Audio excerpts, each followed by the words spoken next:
Zara glides forward next. Her tentacles move with that liquid smoothness her species is known for. It's calming to watch, almost hypnotic. Which is the point. You're not supposed to be scared of her. That's how her weapons work. They don't look like threats until it's too late to do anything about them. She places a small unmarked canister on the demonstration table. It's about the size of her thumb. She doesn't open it with a button or a code. She just looks at it. The top unscrews itself silently. A faint pearlescent mist drifts out. It looks harmless. Pretty even, like glitter in a sunbeam. It floats toward the third test dummy. This one is the most complex yet. It's not just a block of material. It's built to mimic a standard galactic infantry unit, composite armor plates, synthetic muscle fibers, even a basic sensor package for a head. It stands there, inert, waiting for something to happen. The spore cloud reaches it. A few specks land on its shoulder plate. The change is immediate. The spot where the spore landed darkens. It doesn't corrode. It changes. The color shifts from dull gray to a bruised organic purple. The effect spreads fast, like ink in water. The armor plates aren't dissolving. They're transforming. They ripple. They stretch. They become something else. The synthetic muscles underneath twitch. Then they reconfigure. They don't tear, they flow. Metal and polymer weave together into new structures. Tendons of woven cable. Blades of sharpened alloy that push out from the forearms. The dummy's head slumps forward, then reshapes itself into a smooth, sensor-studded dome. A single red light glows where its face used to be. In under 10 seconds, the transformation is complete. The thing that stands there now is not a test dummy. It's a combat unit. A bipedal weapon platform. It's every bit as tall as the dummy was, but where there was inert testing material, there's now silent, lethal purpose. It takes a step forward. Its movements are smooth, assured. It turns its sensor dome toward Zara and stands at perfect attention, waiting for a command. The room is dead silent. You can hear the faint hum of the lights. The thing doesn't breathe. It doesn't make a sound. It just exists. A weapon that used to be a target. You realize what you're looking at. This isn't destruction. This is recruitment. This is warfare that doesn't reduce your enemy's numbers. It adds to your own. Every casualty on the battlefield becomes a new soldier. Every destroyed tank becomes a new weapon. The longer the war goes on, the stronger this side gets. It's the opposite of attrition. It's snowballing. The room feels colder. The temperature readouts on the wall haven't changed. It's a different kind of cold. The kind that comes from realizing the rules you thought everyone played by just got thrown out an airlock. Zara's tentacles relax. She makes a soft chiming sound. Sustainable warfare, she says. Her voice is melodic. Almost gentle. Waste not. My people have spent centuries perfecting ecological balance. We apply the same principles to conflict. This spore doesn't kill. It repurposes. It turns opposition into assets. She gestures with one tentacle toward the silent combat unit, the ultimate recycling program. Your losses become our gains. Professor Krell doesn't write anything down. He just stares. BX has gone completely still. Thorn's gentle humming has stopped. They all understand. This changes everything. How do you fight an enemy that gets stronger every time you shoot them? How do you win a war where your dead soldiers stand up again on the other side? Zara hasn't just shown them a weapon. She's shown them a new kind of defeat, one that doesn't end. So the human stands up. Jake Martinez, Earth's first and only exchange student here. He looks normal, boring even, just a guy. No carapace, no crystalline structure, no tentacles. Just 2 arms, 2 legs, and a face that hasn't seen nearly enough sleep. He's wearing clothes that look like they came from a discount store 3-star systems ago. Compared to the others, he might as well be invisible. He walks to the front of the room. He doesn't glide or click or resonate. He just walks. And he's carrying something. It's not a polished case or a glowing canister. It's a lunchbox. A real actual lunchbox, the kind you'd see a kid carry to school. It's made of faded blue metal with a few dents along the sides. The latch looks a bit rusty. One of the corners is smashed in. It has clearly seen better decades. The other students just stare. BX's mandibles stop clicking. Thorn's facets seem to dull. Zara's tentacles go still. They look from the lunchbox to Jake's face and back again. This has to be a joke, a prank, some kind of performance art from a species that doesn't understand the gravity of the moment. Bex is the first to break the silence. His clicking takes on a sharp, dismissive tone. "What about you, human?" he says. The words are translated, but the contempt comes through clear enough. What devastating weapon has your species contributed? Did you forget it in your dormitory? A few low-frequency chuckles ripple through the room. Even Professor Krell shifts uncomfortably. This is awkward. Jake doesn't react to the mockery. He just smiles. It's not a proud smile or a nervous one. It's a small, calm, almost reluctant expression. It's the kind of smile you give when you know a secret, and you're not sure if you should tell it. It doesn't fit the room. It doesn't fit the tension. It's profoundly out of place. He places the lunchbox on the demonstration table. It lands with a soft, dull thud. No hiss, no hum. Just the sound of old metal and a half-broken latch settling on a polished surface. The contrast is almost painful. On one side of the table you have the remnants of galactic superweapons, the ghost of a plasma erase, a pyramid of disassembled elements, a repurposed combat drone. On the other side you have a beat-up lunchbox that probably smells like old sandwiches. Zara's tentacles twitch. She leans forward slightly, her large, dark eyes fixed on the container. "Are you serious?" she asks. Her voice is quieter than before, laced with pure, unadulterated incredulity. She's not angry. She's confused. This makes no sense. It violates every rule of the demonstration, every expectation of the academy. Jake doesn't answer her. He just keeps that small, calm smile on his face. He looks at the lunchbox, then at the professor, then at the other students. His confidence isn't loud or boastful. It's quiet, solid. The kind of confidence that comes from knowing something the others don't. The laughter in the room dies away.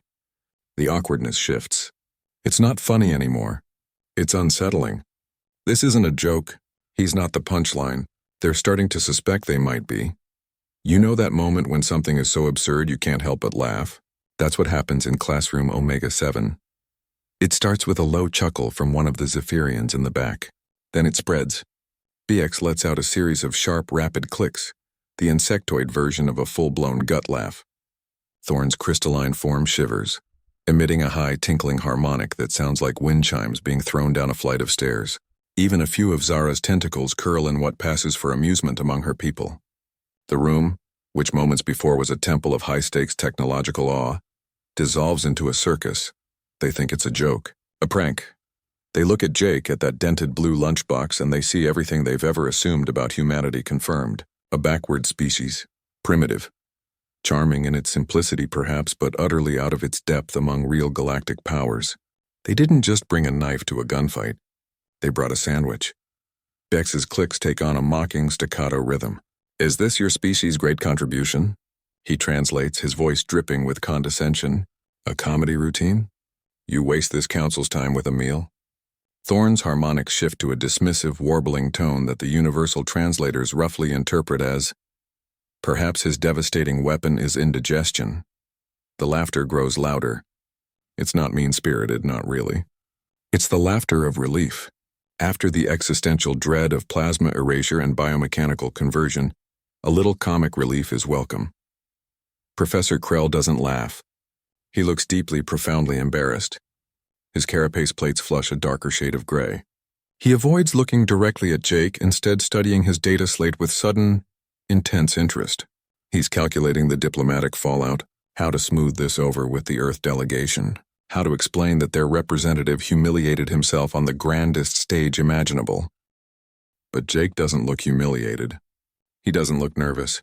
He just stands there, hands in his pockets, that same small, calm smile on his face. He doesn't try to shout over the laughter. He doesn't get defensive. He just waits. He watches them. And the strangest thing happens, his smile doesn't fade. If anything, it becomes a fraction more pronounced, a little more sure. It's the quiet confidence of a poker player who knows he's holding the winning hand and is content to watch everyone else bet against him. The laughter doesn't stop all at once. It dies a slow, awkward death. One by one, the students notice that Jake isn't laughing with them. He's not even reacting. He's just waiting. The sharp clicks from beaks become fewer, farther between. Thorn's amused harmonics quiet to a faint, confused hum. Zara's tentacles, which had been relaxed in amusement, slowly still. The room's atmosphere shifts for the third time. First it was awe. Then it was mockery. Now it's something else entirely. A heavy, uncertain silence settles over them. The kind of silence that comes when you realize the joke might be on you. They're not laughing at him anymore. They're just staring. At him, at the lunchbox. The earlier displays of unimaginable power suddenly feel distant, almost childish. Their weapons were spectacles. This is a mystery. And a mystery is always more unnerving than a show of force. The quiet in the room is no longer amused. It's curious. It's wary. It's the sound of three brilliant minds realizing they might have completely misjudged the situation. The soft click of the latch echoes in the dead silent room. It's a small sound. A domestic sound. The kind of sound you'd hear in a quiet kitchen, not a weapons demonstration hall. Jake lifts the lid. There's no inner glow. No hum of contained power. No ominous mist. Just the faint scent of bread and something vaguely salty. Inside the box, it's just lunch. A sandwich. One sandwich. It's wrapped in clear polymer film, the kind you see in every human grocery store. You can see the layers. Beige bread, a pale slice of something that might be meat, a leaf of green, a slice of yellow cheese. It looks handmade, a little uneven. One corner of the bread is slightly crushed, next to it a small bag. It's crinkly and transparent, filled with thin golden brown slices of fried potato. They're irregularly cut. Some are curved, some are straight. They look crispy. A few grains of salt are visible, clinging to the inside of the bag. A thermos sits snugly in a fitted holder. It's stainless steel, scratched from use. The cap is screwed on tight. No steam escapes. It probably contains a hot liquid. Coffee maybe, or tea. Something to wash the meal down, and in the last corner a piece of fruit. Round, smooth skin. It could be an apple. It could be an orange. It's just fruit. The aliens stare.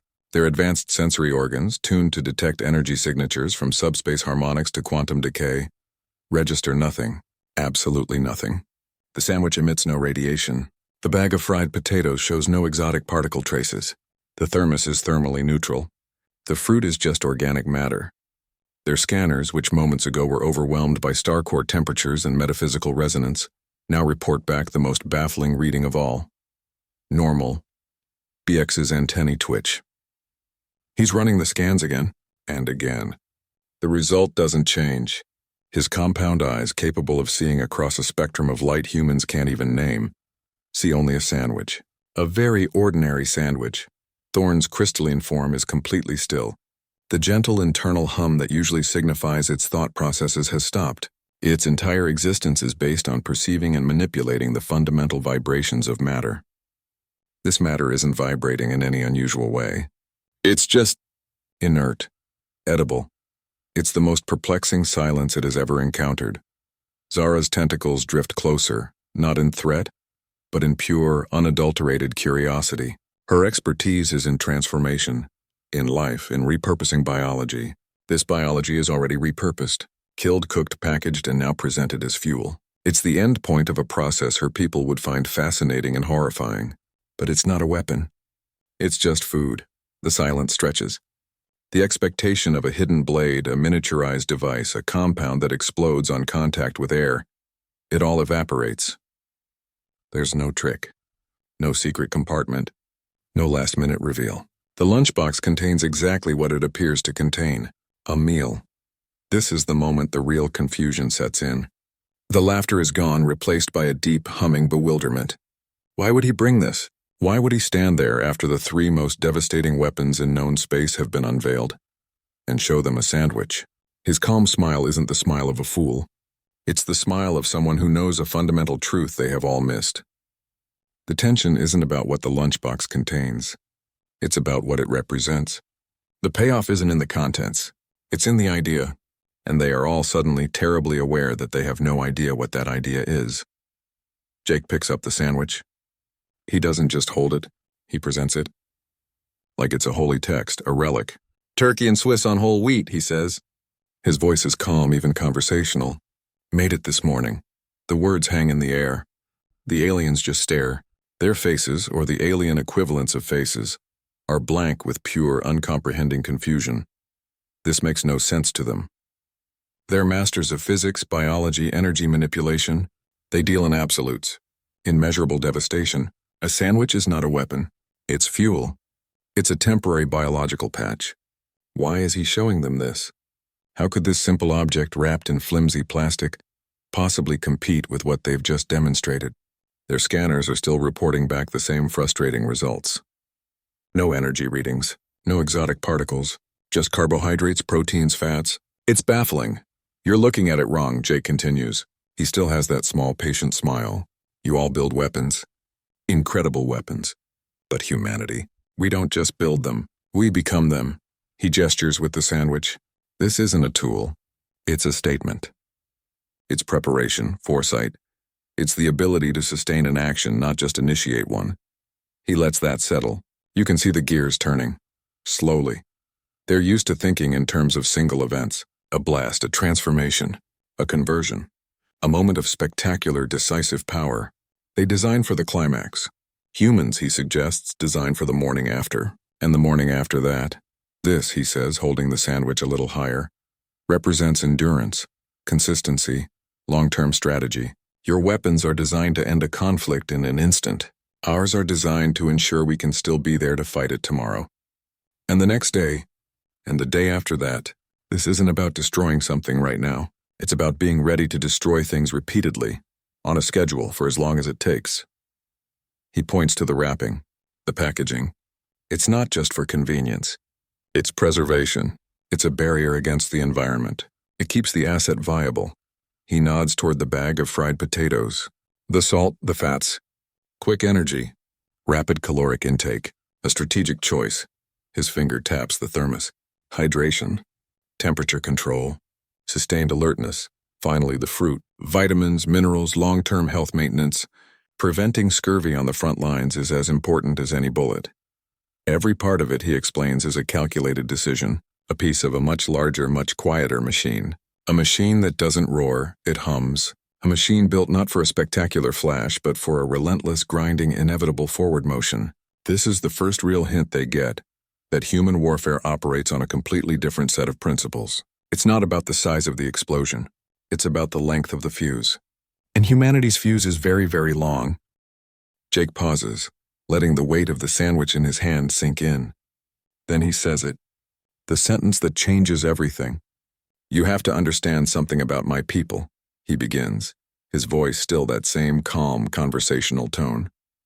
We don't just build weapons. We build wars to test them.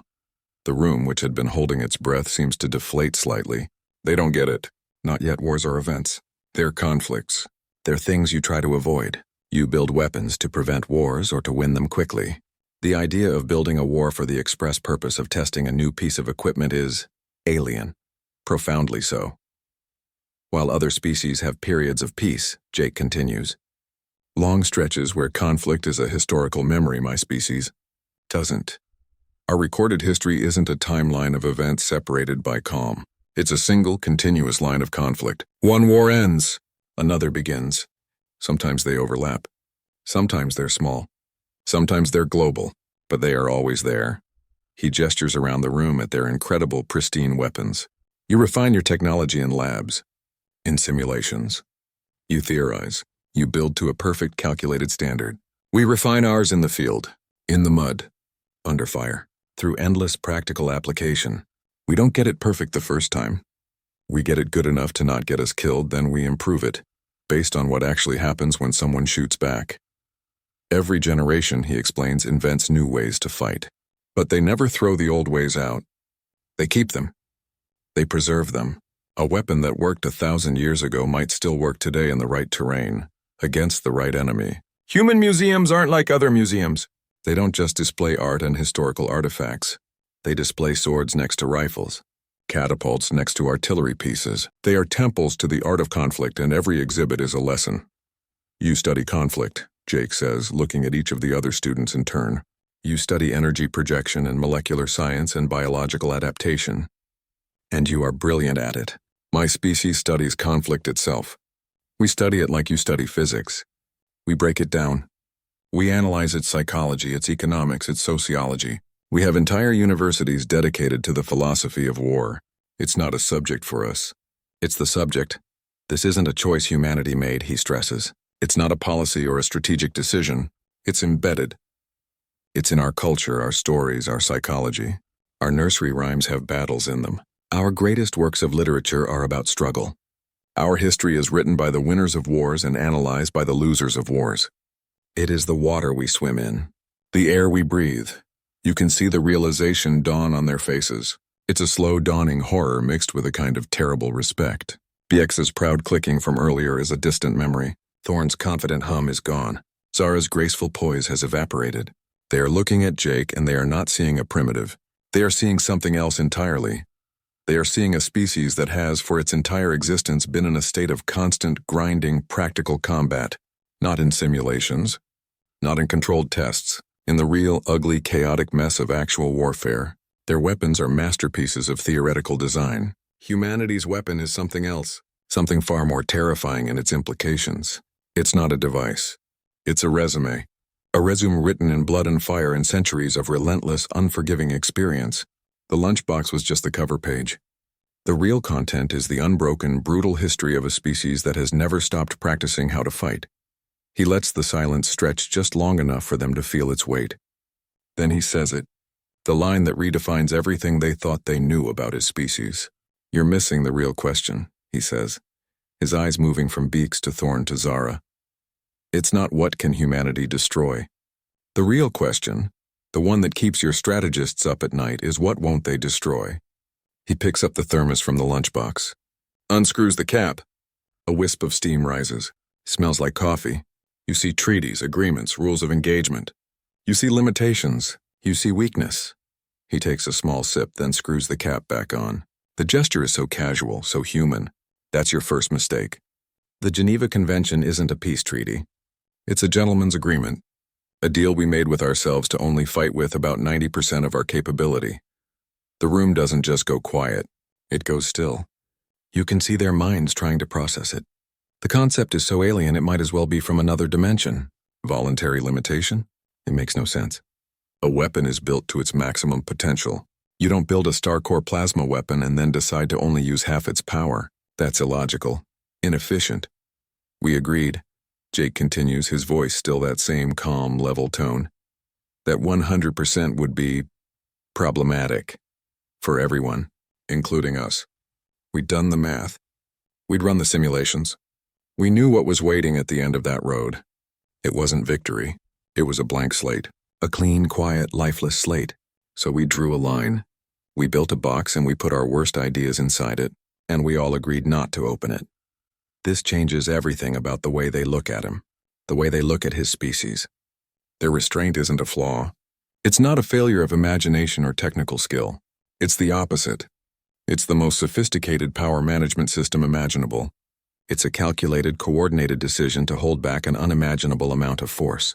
It's the strategic choice to not play your best card because you know the game will end if you do. Other species, he explains, build a weapon and they use it. They unleash its full potential. They see a problem and they apply their maximum solution. They don't consider what happens after. They don't think about escalation. They don't worry about crossing a line because they never bothered to draw one in the first place. Humans drew the line.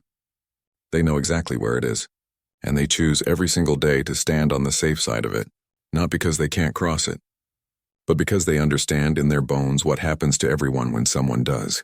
The most dangerous weapon in any arsenal isn't the one that gets used.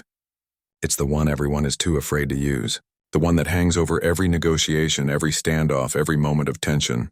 The threat is always more powerful than the action. Humanity's deadliest weapon isn't a device. It's a decision. It's the collective voluntary restraint of a species that knows its own capacity for absolute, irrevocable destruction, and has chosen, for the sake of a future, to never fully unleash it. It's the quiet, terrifying power of a promise not to do something, and the even more terrifying knowledge that they absolutely could. The restraint isn't the absence of power, it's the proof of it. They are not limited. They are self-limiting. And that is a kind of strategic depth the galaxy has never had to contend with before. Jake sets the sandwich down gently. He looks at the others and his expression shifts. It's not a teacher's look. It's something else. Sharper. You're still thinking in hardware, he says. You see a weapon as something you build, something you point. My people figured out a long time ago that the most effective weapon is the one you don't have to fire. He leans forward just a little. The room feels smaller. We didn't just build weapons. We became them. Our greatest advancement isn't metallurgy or plasma containment or bioengineering. It's psychology. We weaponize ideas. We weaponize incentives. We design social structures that make conflict inevitable or avoidable based on what we need. We don't just fight armies. We fight cultures. We fight economies. We fight the will to fight itself. He gestures around the room. Your academies teach engineering, physics, biology. Ours teach philosophy, history, economics. Marksmanship is a requirement, sure. But so is a course on the ethical frameworks of conflict. So is a seminar on the psychological impact of siege warfare on civilian populations. We don't just learn how to break a wall. We learn what happens to the people behind it after it falls. That's the real target. This is the masterstroke, he explains. The art of making an opponent defeat themselves. Why waste your own resources when you can convince your enemy to waste theirs? Why launch an invasion when you can engineer a civil war? Why build a bigger bomb when you can make your enemy doubt the very reason they're fighting? Human history is littered with victories won not by the side with the better weapons, but by the side that understood the other side's fears, their pride, their breaking point. The lunchbox, he says, tapping the faded blue metal, isn't a weapon. It's the ultimate symbol of our strategy. It's not about the momentary destruction of a single target. It's about the sustained psychological readiness to destroy thousands of targets over and over, for as long as it takes. It's about normalizing the extraordinary, making the unthinkable routine. This represents a mind that can witness total atomic dissolution at breakfast and still have an appetite. A mind that can plan a campaign over a cup of coffee. A mind that is always on some level at war. That is the battlefield we dominate. Not the physical one, the one inside your head. You can see the shift in the aliens. Their postures change. BX's precise, confident stance has softened. He's not looking at the lunchbox with contempt anymore. He's looking at it with a kind of dawning, cold understanding. Thorn's facets aren't shimmering with pride. They're reflecting a new, unsettling light. Zara's tentacles aren't coiled in readiness. They're slightly withdrawn, as if pulling back from a concept they can't physically touch. They realize all at once that they've been playing an entirely different game. They came to a weapons competition. They brought their finest, most devastating hardware. They were judging each other on yield, on efficiency, on spectacle. The human wasn't judging their weapons. He was judging their strategies. He was assessing their tactical minds, their philosophies of conflict. They were showing off their scalpel. He was analyzing the hand that holds it. The difference is so fundamental, so vast, it's humbling. Their fear isn't about what he can build. It's about how he thinks. They've just processed the idea. The sandwich as a symbol. The Geneva Convention as a threat. The psychology of conflict. Their worldviews are already cracked. And then Jake says the next thing and the cracks become chasms. He doesn't change his posture. His voice doesn't get louder. He just delivers the line. So, my official title, he says as if commenting on the weather, is Incoming Associate Professor of Applied Psychological Warfare. To be precise, the silence that follows is different from the others. It's not thoughtful. It's not shocked. It's total. It's the silence of a system reboot. You can see it on their faces. The mental recalibration, the slow dawning horror of what this actually means. He wasn't the underdog. He wasn't the comic relief. He was the proctor, the evaluator. He wasn't taking the test. He was grading it. He lets that sit for a moment. Lets them rewind the entire last hour in their heads. Every smirk, every dismissive click, every condescending hum. He watched it all. He took notes they couldn't see. He wasn't competing for the Crimson Star. He was deciding if the Crimson Star was even a relevant metric anymore. I'm with the Human Strategic Analysis Division, he continues. His tone is still conversational, but it has a new weight to it. An authority that was hidden under the rumpled clothes and the tired eyes. Earth's academic board hired me. My contract starts next semester. I'll be teaching advanced seminars, deterrence theory, sustainable conflict management. He glances at Professor Krell. My first one is called Introduction to Proportional Response Theory. It's full already. Waiting list is 3 cycles long. The exchange student cover story, he explains, was just his entrance strategy. The easiest way to get a raw, unfiltered look at the current galactic standard. To see what the best and brightest were bringing to the table without the filter of performance, or the posturing that comes with a formal inspection. He needed to see their baseline, their instinctual, prideful, unguarded best. He'd been assessing them the entire time. Not their weapons, them, their thought processes, their assumptions, their strategic blind spots. While they were focused on the yield of a plasma beam or the efficiency of molecular dissociation, he was evaluating their doctrine, their philosophy of power. He wasn't impressed by the spectacle. He was cataloging the underlying unspoken beliefs that made the spectacle possible. Professor Krell looks like he's been physically struck. His forearms hang limply at his sides. The commanding pose is a distant memory. His carapace shifts through several shades of gray, settling on one that doesn't appear on any known emotional spectrum. It's a mix of profound professional embarrassment and the dawning, chilling suspicion that he is about to be made to look very, very stupid in front of his entire class. He thought he was running an exam. He was the one being examined. The underdog story evaporates. It was a fiction, a carefully constructed narrative designed to make them reveal their hand. The human wasn't behind. He was above. He was never in their race. He was designing the track for the next one. The payoff isn't just a reveal. It's an inversion. The person they thought was at the bottom of the hierarchy was, in fact, the one installing a new hierarchy altogether. The master wasn't judging their work. He was judging their entire field of study, and he found it lacking. Professor Krell stands there, his forearms hanging limp at his sides. You can see the exact moment it clicks for him. This isn't just a new faculty member. This is a wrecking ball aimed at his entire career. The building he helped design, the curriculum he built, the very way he thinks about power, it's all about to get an upgrade he didn't authorize. He stares at Jake, then at the lunchbox, then at his students. His carapace shifts to a dull, defeated gray. He knows.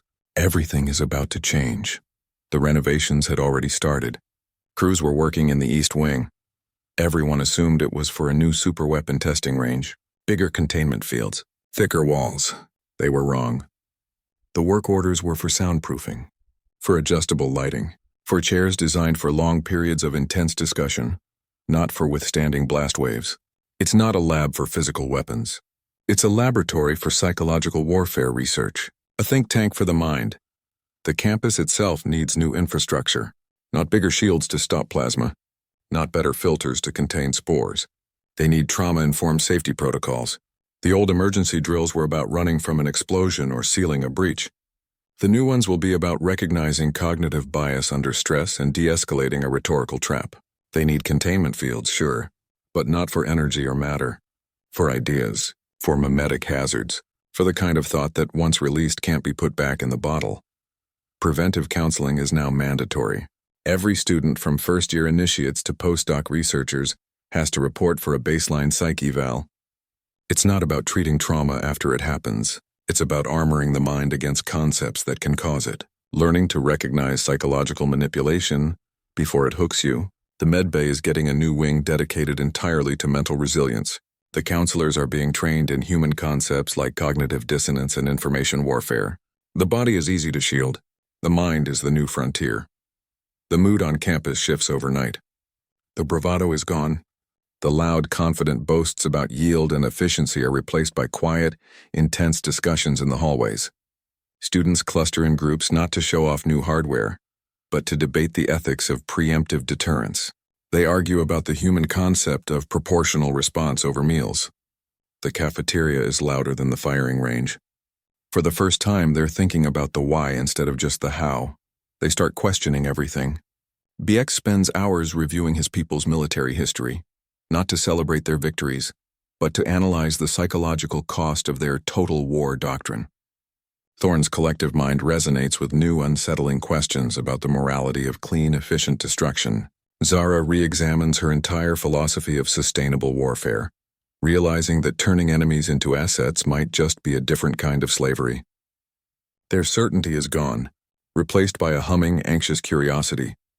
The Crimson Star competition suddenly seems childish. A relic, a prize for the best fireworks display. Who cares who can erase a target most completely when the real battle happens before a shot is fired? The shiny trophy in its display case looks smaller somehow, less significant. The students walk past it without a glance. They're chasing a different kind of prize now. Understanding humanity's arrival doesn't just add a new subject to the curriculum. It rewrites the curriculum. It changes the definition of strategic education from the ground up. It's not about building a better weapon anymore. It's about building a better strategist. One who understands that the most devastating force in the universe isn't a beam of energy or a perfect frequency. It's an idea, and once that idea gets loose, you can't contain it with a force field. You can only try to understand it. The Academy will never be the same, and for the first time, that might be a good thing.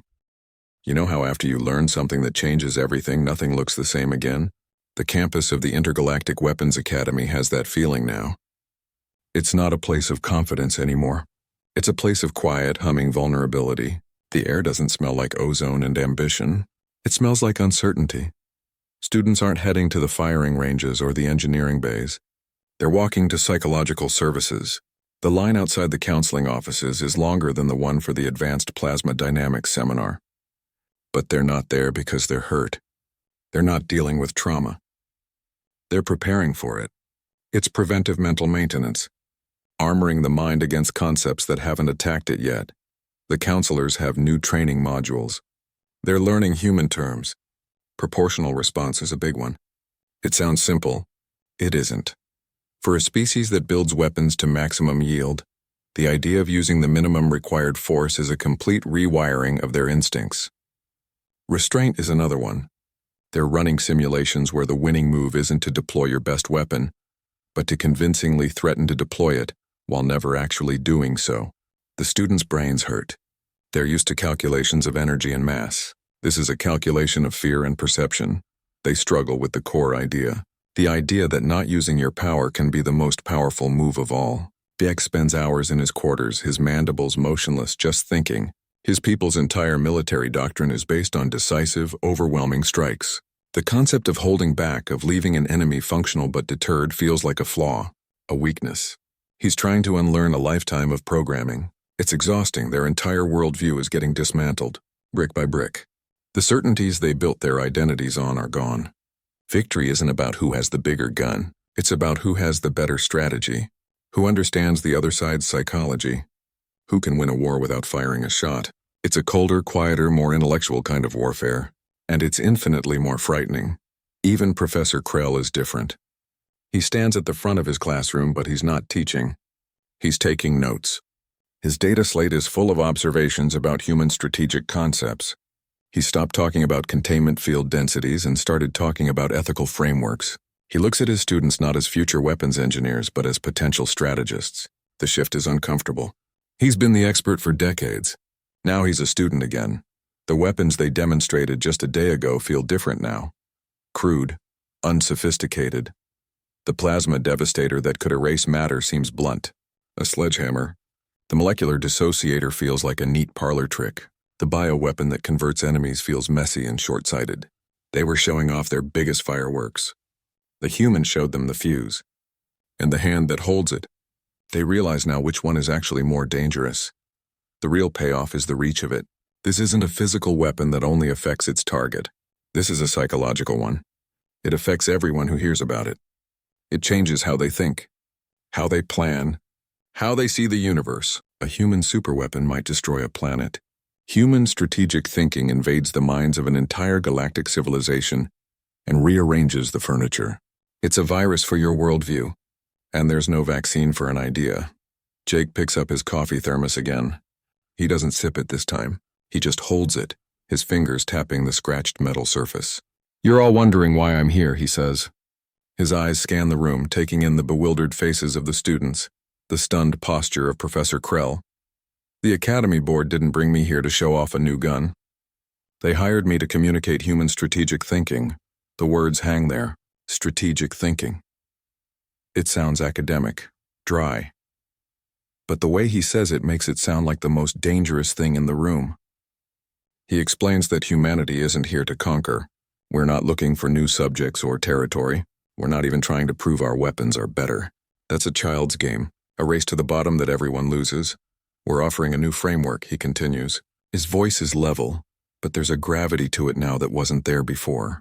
A different way to look at conflict. Not as a problem to be solved with maximum force, but as a system to be managed. We've had a lot of practice. More than anyone. He lets that sink in. The unbroken line of human warfare isn't a boast. It's a qualification. It's the reason they hired him. He explains that his species has learned the hard way what happens when destruction goes unchecked. We've seen the end of that road. It's not a victory parade. It's a silent, empty world. We've stood on the edge of that cliff so many times we've memorized the view, and we've learned how to step back. Not because we're weak, because we're experienced. Now, he says, we're teaching others how to avoid our mistakes. He gestures to the room, to the academy, to the galactic community beyond.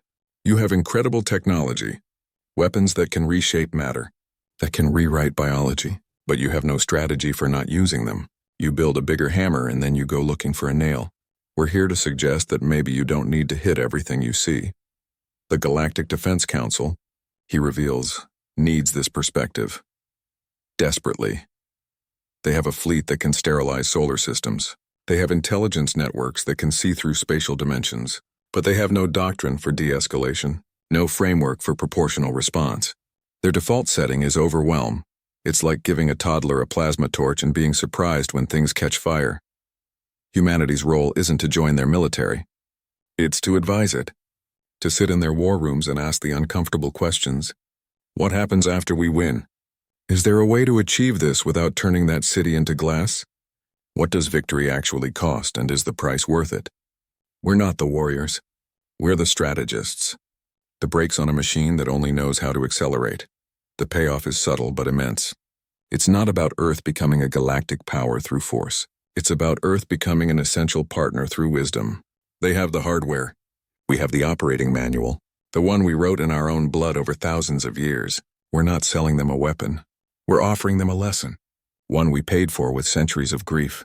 The Council doesn't need better guns. It needs better judgment.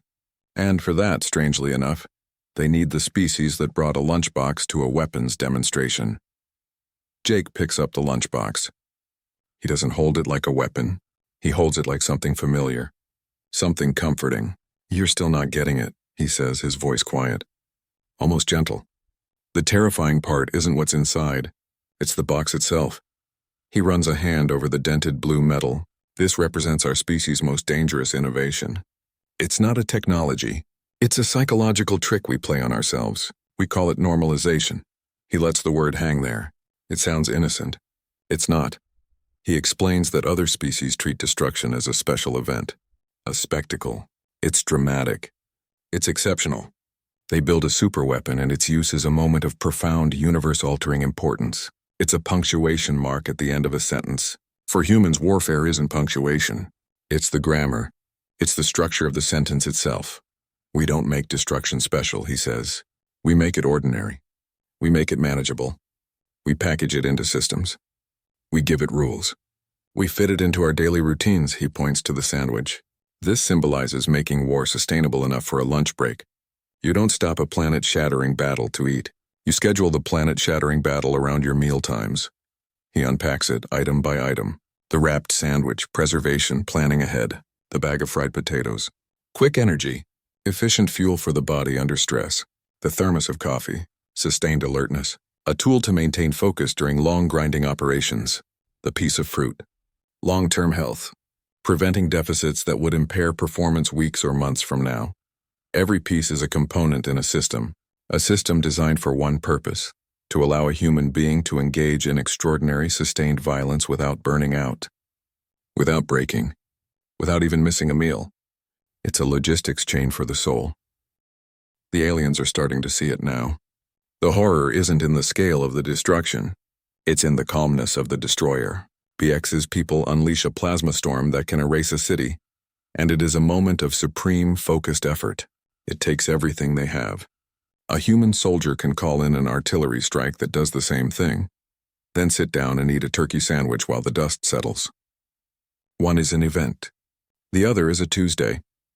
This normalization is more frightening than any superweapon. A weapon has a maximum yield. It has a stated purpose. It can be understood, countered, feared. But a mindset? A culture that treats apocalyptic violence as just another item on the day's agenda? That can't be quantified. It can't be contained. It means humans can sustain violence indefinitely. Not in a fit of rage. Not in a glorious final stand. But calmly, methodically, forever. They don't get tired. They don't get bored. They don't have a breaking point. They have a lunch break. The sheer mundane endurance of it is what chills the room. The realization that humanity's deadliest weapon isn't a device you can point. It's the terrifying, quiet, ordinary ability to make the unthinkable routine, to make hell just another workplace, and to pack a lunch for it. Professor Krell looked at his students. Their postures were different now. Less proud, more thoughtful. He looked at Jake. The human just stood there calm as ever next to his dented lunchbox. In that moment, Krell's entire career flashed before his eyes. Decades of teaching yield calculations, force field harmonics, and plasma containment. It all felt suddenly hollow, like he'd been teaching his students how to build a better hammer without ever asking if they should be hitting things at all. He realized, with a clarity that was almost painful, that he'd focused on the wrong things. The weapons were never the point. They were just tools. The real power, the thing that actually decided conflicts, was the mind that wielded them. The strategy, the philosophy, the why. He'd been so impressed by the spectacle of destruction that he'd missed the quiet, terrifying intelligence behind it. He'd spent his life studying the bullet and had completely ignored the person aiming the gun. The academy would change. Starting now, the curriculum would be rewritten. Engineering and physics would share space with philosophy, psychology, ethics. Students would still learn how to fight, of course, but they would also learn for the first time when not to fight. They would study de-escalation. They would analyze the economic and social precursors to conflict. They would learn that sometimes the strongest move is to do nothing at all. The firing ranges wouldn't close, but the libraries would get a lot more use. This new thinking wouldn't stay within these polished metal walls. It would spread. It would filter out to the Galactic Defense Council, to fleet commanders, to planetary governments. The change would be slow. It would meet resistance. Old admirals who believed in overwhelming force would scoff, but the ideas would take root. They were too powerful not to. The concept of proportional response, of strategic restraint, was a virus for the mind, and it had just found a whole new population to infect. Wars would become less destructive, not because anyone invented a kinder, gentler plasma beam, but because the strategies would improve. Battles would be fought in simulation first. Conflicts would be resolved through economic pressure or diplomatic maneuvering. The goal would shift from total victory to manageable outcomes. The body count would drop. The reconstruction costs would fall. Civilizations would spend less time rebuilding and more time actually building. It was a quieter, less dramatic kind of progress, but it was progress nonetheless. And sitting on a demonstration table at the front of the room, a symbol of this whole bizarre, world-altering day, was a faded blue lunchbox. It wouldn't be put in a museum of weapons. It would be put in a museum of ideas. Students would walk past it on tours. Professors would use it as a teaching tool. It represented the moment galactic strategic thinking grew up. The moment they learned that true power isn't about how much you can destroy. It's about how much you can control. It's about bringing your lunch to the apocalypse because you're professional enough to know it's going to be a long day. Humanity's influence didn't make the galaxy safer by giving it bigger guns. It made it safer by giving it better ideas. The civilizations of the Milky Way became more sophisticated, more nuanced, less brutally destructive. They learned to think before they fired, to calculate the cost beyond the explosion. It was a quieter, smarter, more mature kind of strength. And it all started when one human unpacked his lunch and made everyone else question everything they thought they knew about power. The payoff wasn't a victory for Earth. It was an upgrade for everyone. So the next time you see something ordinary, a lunchbox, a sandwich, a thermos, maybe think twice. It's not about what's in it. It's about what it means. Humanity's real power isn't in the weapons we build. It's in how we think. In our ability to normalize the unthinkable, to make strategy out of chaos. Maybe that's why the galaxy looks at us with one part fear, one part need. They're afraid of what we can do. But they need someone who understands what not to do. You know how every alien species brings their most devastating weapon to class? Plasma cannons, molecular dissociators, bioweapons that turn crews into more weapons. Then there's Jake Martinez from Earth. He just brought his lunchbox, and when he opened it, the entire Galactic Defense Academy went silent. What could possibly be inside that outclasses star core temperatures and metaphysical disintegration? You're about to find out why humanity's deadliest weapon isn't what anyone expected. You know how some places just scream, "Take me seriously," from a million miles away? Zephiria's Intergalactic Weapons Academy is one of them. The whole planet looks like someone polished a dozen suns and hammered them into towers. Everything gleams. Everything intimidates. It's not architecture, it's a statement. And the message is clear. If your species doesn't rate here, you don't rate anywhere. Inside Classroom Omega-7, the air hums. Not with chatter or nerves, but with the low, sleeping frequency of weapons that haven't been turned on yet. You can feel it in your teeth. Professor Krell stands at the front, all four of his arms crossed over his carapace. He's trying to look commanding. He mostly looks like a very serious coat rack. 3 students wait. Beaks, an insectoid from the hive colonies, clicks his mandibles softly. His limbs move with that precise mechanical grace that says he's never made a mistake. Next to him, Thorn shimmers. A living crystal collective resonating at a frequency that makes your eyes water if you stare too long. And then there's Zara. Her tentacles drift like seagrass in still water. Don't let the grace fool you. She's a bioweapon specialist. Her people don't destroy things. They repurpose them. These 3 aren't just top of their class. They're the best their species have to offer. The Crimson Star isn't just an award, it's a contract. A job offer from the Galactic Defense Council. Winner takes all. And by all I mean the kind of budget that lets you build moons just to blow them up. Krell uncrosses 2 of his arms. The room goes quiet except for that hum. Final examination begins now, he says. His voice sounds like gravel sliding down a metal chute. You will demonstrate your civilization's most devastating weapon. Not the loudest. Not the flashiest. The most decisive. The one that ends wars before they begin. You can see it in their postures. The slight shift in BX's stance. The way Thorn's facets catch the light a little sharper. Zara's tentacles go very, very still. They've been waiting for this. Training for this. Their entire academic careers have been a runway for this one moment. And then there's the 4th student, sitting slightly apart near the back, human. Jake Martinez. He's just watching. No weapon visible. No aura of impending doom. He looks underprepared, like he might have missed the memo about bringing the fate of his species to class today. The others don't even glance his way. Why would they? This isn't his stage. It's theirs. Beak steps forward first. His movements have that precise clicking quality insectoids are known for. Each motion is economical. No wasted energy. He places a case on the demonstration platform. It opens with a hiss that sounds more like a sigh than a mechanical release. Inside rests the Mark 7. It doesn't look like much at first, just polished black stone and chrome. The shape is simple, almost elegant. But then you notice the way the light doesn't just reflect off it. It gets swallowed. The chrome parts glow with a sickly inner light that wasn't there a second ago.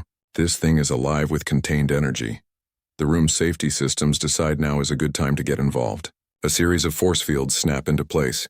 You can hear them. A low whine that builds into a chorus of overlapping hums. They layer over each other, each one a different color, a different frequency. The air in the room gets heavy. It tastes like ozone and caution. Beaks doesn't seem to notice. His focus is absolute. He places 3 of his hands on the weapon. A low hum starts. It's not loud, but it's the kind of sound you feel in your bones, in your teeth. It vibrates through the floor. If you had an exoskeleton, it would be rattling. At the far end of the demonstration zone, a test dummy stands. It's not a mannequin. It's a block of advanced composite material designed to withstand pretty much anything short of a supernova. Sensors cover its surface, ready to measure the type, yield, and efficiency of the destruction about to be visited upon it. The weapon activates. There's no recoil, no muzzle flash, just a beam of light so bright it doesn't look like light. It looks like a line cut into reality. It's utterly silent. It connects with the dummy for less than a second. The dummy doesn't explode. It doesn't melt or shatter. It just ceases to be. One moment there's a multi-layered sensor-covered target, designed by the galaxy's top defensive engineers. The next moment there's empty space. The beam winks out. The hum from the weapon stops. Where the dummy stood, there's nothing. Not even debris. The air shimmers with heat haze, but that's not right. It's not heat. It's the residual energy, the ghost of what just happened. The wall behind the demonstration area glows. A perfect circle of it is cherry red, then white hot, fading slowly back to the dull gray of its normal alloy. It's cooling, but for a few seconds it held on to a fraction of the energy that just passed through it. BX retracts his hands from the weapon. The case closes itself. He makes a soft, satisfied clicking sound deep in his thorax. He turned slightly, his multifaceted eyes scanning the room. He's proud. This is his people's masterpiece. This is what total, absolute, undeniable destruction looks like. It's clean. It's efficient. It leaves no room for argument. The rest of the class is quiet. The safety fields power down one by one, their humming fading away. The only sound is the faint crackle of the cooling wall. You can see the other students processing it. Thorn's crystalline form has stilled, its usual gentle resonance frozen. Zara's tentacles are wrapped tightly around themselves. They're not just impressed. They're recalculating. This is the bar. This is what they have to beat. Total erasure. Thorn moves forward next. There's no case, no device. The crystalline being just shifts its form. Its facets catch the light differently, rearranging like a complex puzzle solving itself in real time. Where BX brought overwhelming energy, Thorn brings something else entirely, something you can't see coming until it's already happened. A low hum starts. It's not like the weapon hum from before.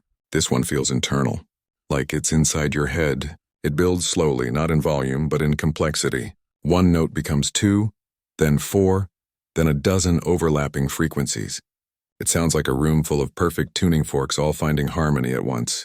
The air in the room doesn't heat up. It doesn't crackle. It just feels thin, like reality is being stretched. This is the crystalline collective's specialty. They don't burn. They don't blast. They resonate. Their science isn't about energy release. It's about molecular agreement. They find the frequency that makes atoms decide they'd rather not be neighbors anymore. Another test dummy stands in the demonstration area. This one is different from the first. It's covered in even more sensors, all designed to measure non-thermal effects. They're ready to record everything from quantum state changes to subspace reverberations. The dummy doesn't look threatened. It just stands there, waiting. The humming reaches its peak. It's not loud. You could probably talk over it. But you wouldn't want to. There's a pressure to it, a weight. Thorn's entire body is vibrating now, shimmering with internal light that pulses in time with the sound. The dummy doesn't vanish. It doesn't get erased. It just comes apart, not violently, gently, almost politely. The outer shell separates first, peeling away into neat sheets of composite material. Then the internal structures disassemble themselves. Support beams become piles of metallic dust. Wiring becomes strands of pure copper and silicon. Everything sorts itself. In less than 3 seconds, where the dummy stood, there's now a perfect pyramid of raw materials. A neat stack of carbon piles here. A small mound of hydrogen containment cells there. Oxygen, nitrogen, trace elements, all separated, all pure, all perfectly organized. It looks less like destruction, and more like the world's most terrifying recycling program. The humming stops. The room is silent. The sensors on the dummy's remains aren't going crazy. There's no heat signature, no energy spike, no radiation. The readouts show nothing but the baseline ambient energy of the room. It's as if the dissociation didn't use any energy at all. It just happened. Thorn's form settles back to its resting state. The internal light fades. A soft, satisfied hum emanates from the collective, lower and simpler than the weaponized frequency. It's not boastful. It's content. This is their art. This is their statement. Total disassembly with zero waste. Maximum efficiency. They didn't just destroy the target. They cataloged it. Professor Krell makes a note on his data slate.